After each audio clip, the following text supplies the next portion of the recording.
Chào mừng quý vị và các bạn đã quay trở lại với Tam Quốc Luận Chiến, nơi chúng ta cùng nhau lật lại những trang sử hào hùng, soi sáng những góc khuất của thời đại anh hùng ca rực lửa.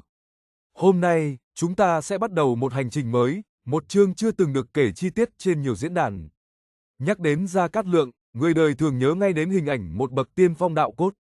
Tay cầm quạt lông vũ, ngồi trong lều cỏ mà định ra thế chân vạc thiên hạ. Nhưng, có bao giờ bạn tự hỏi, trước khi trở thành một ngọa long chấn động thế gian, cậu bé Gia Cát Lượng đã phải trải qua những gì giữa cơn binh lửa của thời Mạt Hán? Lịch sử vốn dĩ không chỉ có màu hồng của chiến thắng, nó còn có màu xám của tro tàn và màu đỏ của máu lệ.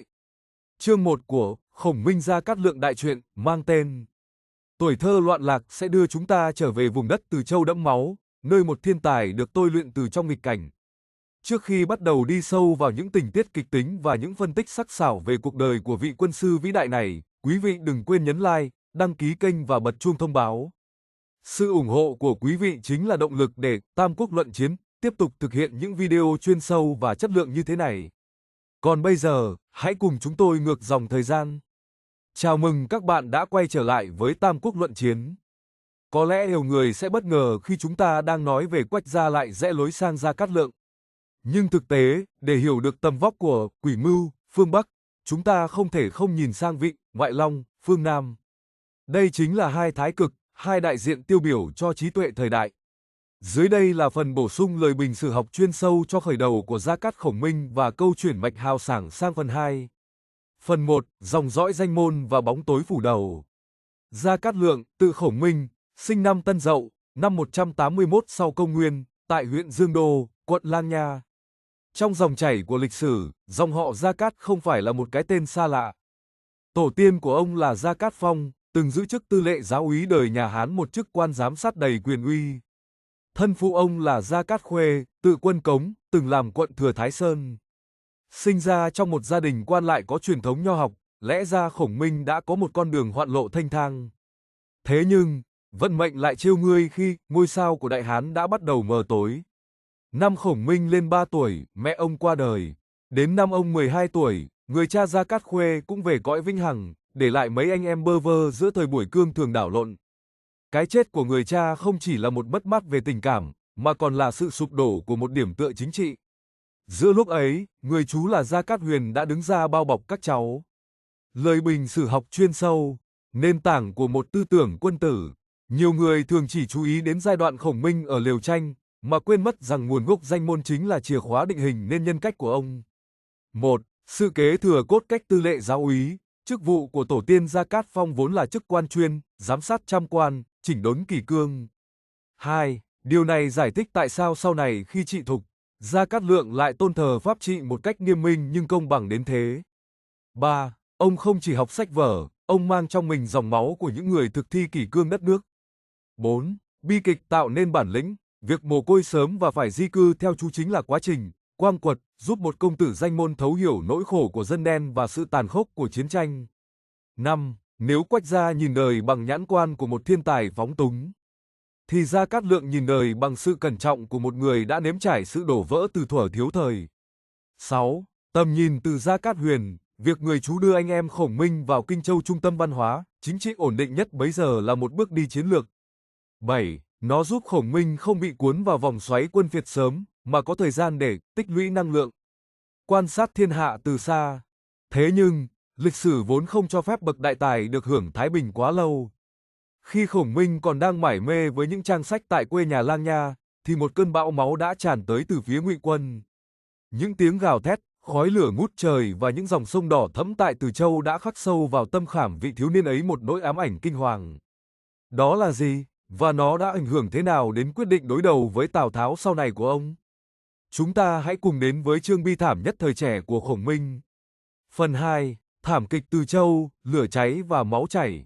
Năm 193 sau công nguyên, một sự kiện kinh hoàng đã xảy ra, thay đổi vĩnh viễn cuộc đời của cậu thiếu niên Gia Cát Lượng. Tào Tháo lúc bấy giờ đang trên đường xây dựng mưu đồ bá chủ đã lấy cớ báo thù cho cha là Tào Tung, người bị quân sĩ của Đào Khiêm giết hại, để xua quân đánh thẳng vào Từ Châu. Sử liệu ghi lại rằng, sự phẫn nộ của Tào Tháo đã biến thành một cuộc thảm sát tàn khốc chưa từng thấy. Quân Tào đi đến đâu, thây chất thành núi đến đó. Dòng sông Tự Thủy bị xác người chặn đứng dòng chảy, nước sông chuyển sang màu đỏ quạch. Góc nhìn đa chiều, tại sao một người thực dụng như Tào Tháo lại thực hiện cuộc đồ sát này? Có người nói đó là lòng hiếu thảo cực đoan, nhưng các nhà bình luận như Mao Tôn Cương hay các sử gia hiện đại lại nhìn nhận đây là một chiến lược khủng bố tinh thần nhằm triệt hạ ý chí kháng cự của dân chúng Từ Châu. Tuy nhiên, chính hành động này đã đẩy những nhân tài như Gia Cát Lượng sang phía đối đầu với họ Tào sau này. Hãy tưởng tượng, cậu bé Gia Cát Lượng 12 tuổi, cùng anh trai Gia Cát Cẩn và các em, phải chạy loạn giữa tiếng la hét và ánh lửa ngùn ngụt. Hình ảnh quê hương tan nát, người thân ly tán đã hằn sâu vào tâm trí Khổng Minh một nỗi ám ảnh về chiến tranh và một khao khát cháy bỏng về một thế giới thái bình. Đây chính là viên gạch đầu tiên xây dựng nên triết lý, nhân nghĩa và lòng trung thành tuyệt đối với nhà Hán của ông sau này. Phần 3. Cuộc đại di cư và bước ngoặt Kinh Châu. Giữa lúc Từ Châu đang chìm trong biển máu, Gia Cát Huyền đã đưa các cháu di cư về phía Nam. Điểm đến ban đầu là Dự Chương, nhưng sau đó, do những biến động chính trị, Gia Cát Huyền bị triều đình bãi chức thái thú, cả gia đình lại tiếp tục rời đến Kinh Châu nơi được cai trị bởi Lưu Biểu. Tại sao lại là Kinh Châu? Đây là một câu hỏi then chốt. Vào thời điểm đó, Kinh Châu được coi là ốc đảo hòa bình giữa lòng một Trung Hoa đang rực lửa chiến tranh. Lưu Biểu là một danh sĩ trong nhóm Bát Tuấn, ông ta chủ trương trọng dụng nhân tài, mở trường dạy học, thu hút hàng ngàn sĩ phu từ phương Bắc đổ về tị nạn. Tại đây, Gia Cát Lượng không còn là một kẻ tị nạn tầm thường. Dưới sự bảo trợ của chú và danh tiếng của dòng họ, ông bắt đầu tiếp xúc với tầng lớp tinh hoa của Kinh Châu. Ông kết bạn với những bậc cao nhân như Từ Thứ, Thạch Quảng Nguyên, Mạnh Công Uy. Ông được sự chỉ dạy của những bậc đại trí giả như Tư Mã Huy, Thủy Kính Tiên Sinh và Bàng Đức Công. Phân tích, việc di chuyển đến Kinh Châu không đơn thuần là chạy trốn. Đó là một sự lựa chọn chiến lược.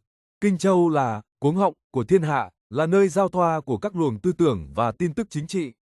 Chính tại đây, Khổng Minh đã quan sát được sự suy yếu của Lưu Biểu, sự trỗi dậy của Tôn Quyền ở Giang Đông và dã tâm của Tào Tháo.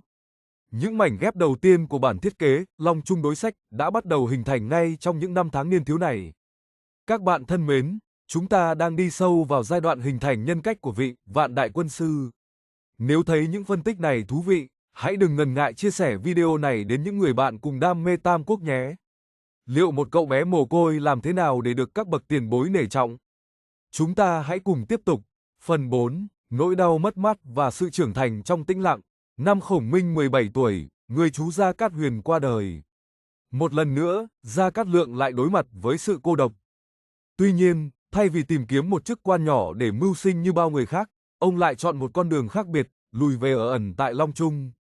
Tại sao một thanh niên đang tuổi sung sức, có kiến thức uyên bác lại chọn cách vác cuốc đi cày? Mao Tôn Cương trong phần Thánh Thán đã từng nhận định, cái ẩn của Khổng Minh không phải là trốn đời, mà là đợi thời. Ở Long Trung, Khổng Minh không chỉ đọc sách, ông làm ruộng, ngâm bài, Lương Phủ Ngâm, một bài ca ai oán về những nhân tài bị vùi dập. Ông tự ví mình với Quản Trọng, nhạc nghị những bậc đại công thần xoay chuyển càn khôn. So sánh hư cấu và lịch sử, trong Tam Quốc diễn nghĩa, La Quán Trung Tô vẽ một Khổng Minh có phần thần bí, tiên phong. Nhưng trong Tam Quốc chí của Trần Thọ, chúng ta thấy một Gia Cát Lượng thực tế hơn. Ông chọn lối sống thanh bần để giữ mình trong sạch, để quan sát cục diện thiên hạ mà không bị cuốn vào vòng xoáy danh lợi tầm thường của Kinh Châu lúc bấy giờ. Hành động này cho thấy một bản lĩnh chính trị cực lớn. Ông biết rằng nếu ra làm quan cho Lưu Biểu, ông cũng chỉ là một viên lại nhỏ. Ông đang đợi một minh chủ, thực sự, một người có thể cùng ông thực hiện lý tưởng phục hưng Hán Thất. Phần 5. Sự ly tán của gia tộc một nước cờ đa diện. Một chi tiết cực kỳ thú vị và mang đầy tính triết lý mà sử học luôn nhắc tới. Trong khi Khổng Minh ở lại Kinh Châu rồi theo phò Lưu Bị, thì anh trai ông là Gia Cát Cẩn lại sang Giang Đông giúp Tôn Quyền, còn người em họ là Gia Cát Đản sau này lại làm đại thần cho nhà Ngụy. Người đời sau vẫn thường truyền tụng câu nói, Thục đắc kỳ long, Ngô đắc kỳ hổ, Ngụy đắc kỳ cẩu, nhà Thục được rồng, nhà Ngô được hổ, nhà Ngụy được chó. Cần phải đính chính ngay rằng, chữ cẩu ở đây không mang nghĩa miệt thị, mà để chỉ lòng trung thành tận tụy, khuyển mã chí lao của Gia Cát Đản đối với vương triều mà ông phụng sự. Lời bình sử học chuyên sâu, sự tồn vong của đại gia tộc trong cơn biến loạn. Việc anh em nhà Gia Cát mỗi người phương trời, thờ một chủ, không đơn thuần là sự tình cờ của số phận, mà là một chiến lược sinh tồn thượng thừa của các sĩ tộc thời bấy giờ. 1. Chiến thuật bỏ trứng vào nhiều giỏ, dưới góc nhìn thực dụng, đây là cách bảo hiểm cho dòng họ.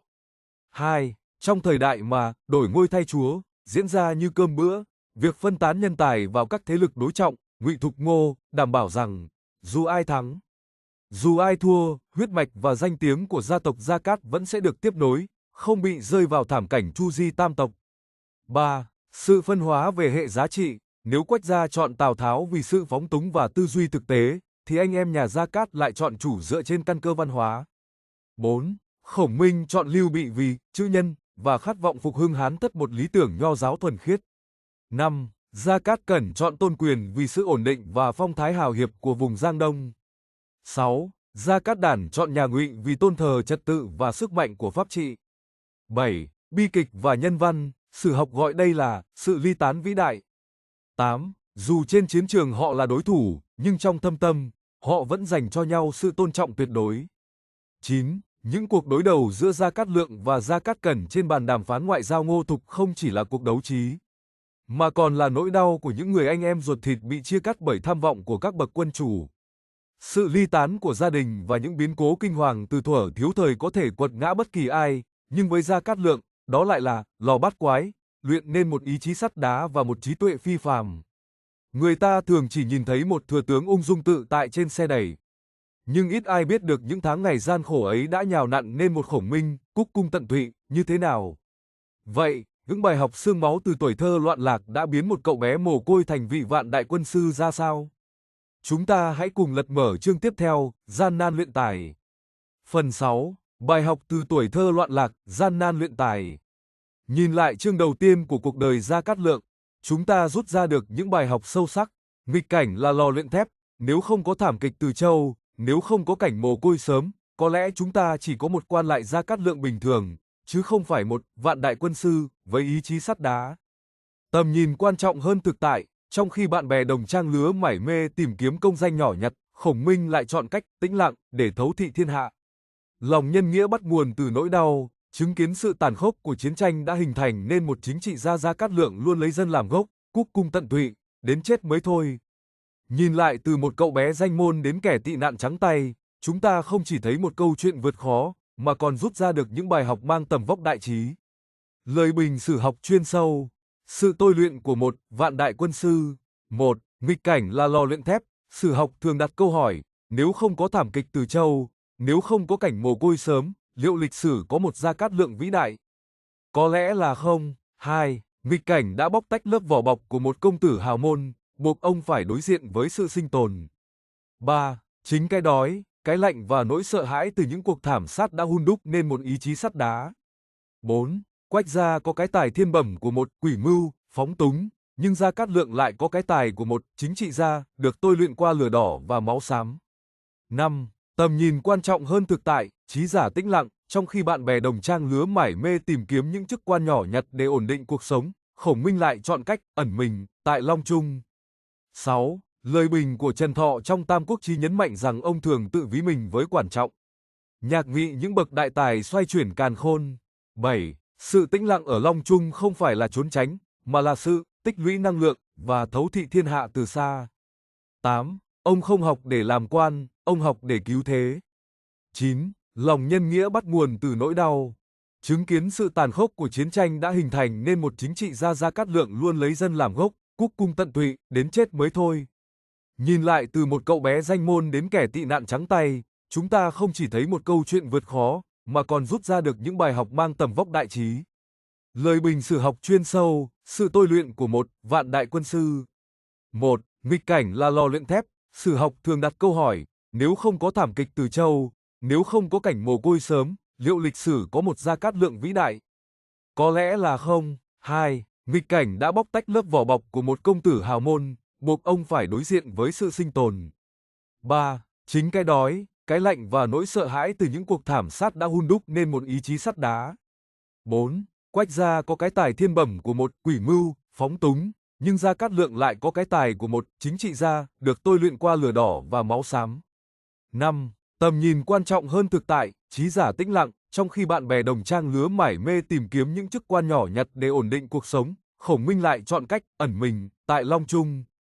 6. Lời bình của Trần Thọ trong Tam Quốc Chí nhấn mạnh rằng ông thường tự ví mình với Quản Trọng, Nhạc Nghị những bậc đại tài xoay chuyển càn khôn. 7. Sự tĩnh lặng ở Long Trung không phải là trốn tránh, mà là sự tích lũy năng lượng và thấu thị thiên hạ từ xa. 8. Ông không học để làm quan, ông học để cứu thế. 9. Lòng nhân nghĩa bắt nguồn từ nỗi đau, chứng kiến sự tàn khốc của chiến tranh đã hình thành nên một chính trị gia Gia Cát Lượng luôn lấy dân làm gốc. 10. Triết lý, cúc cung tận tụy, đến chết mới thôi, không phải là lời nói suông. 11. Đó là sự thề nguyện của một người đã nhìn thấy xác người chất cao như núi, nước sông không chảy nổi vì thây chất đầy. 12. Lòng nhân nghĩa của ông không phải là sự yếu đuối, mà là sức mạnh cốt lõi để quy tụ lòng dân hướng về ngọn cờ chính thống. Kết bài, lời chào và suy ngẫm. Quý vị và các bạn thân mến, chương đầu tiên về cuộc đời của Gia Cát Khổng Minh khép lại với hình ảnh một chàng thanh niên áo vải đang thầm lặng quan sát thế gian từ lều cỏ Long Trung. Một con rồng đang ngủ, nhưng hơi thở của nó đã bắt đầu làm rung chuyển những đám mây trên bầu trời Đại Hán. Trước khi rời màn hình, quý vị hãy để lại bình luận. Đừng quên nhấn like và chia sẻ nếu bạn thấy nội dung này hữu ích. Cảm ơn quý vị đã đồng hành cùng Tam Quốc Luận Chiến. Chúc quý vị một ngày tốt lành và luôn giữ vững tinh thần hào sảng của những anh hùng thời đại.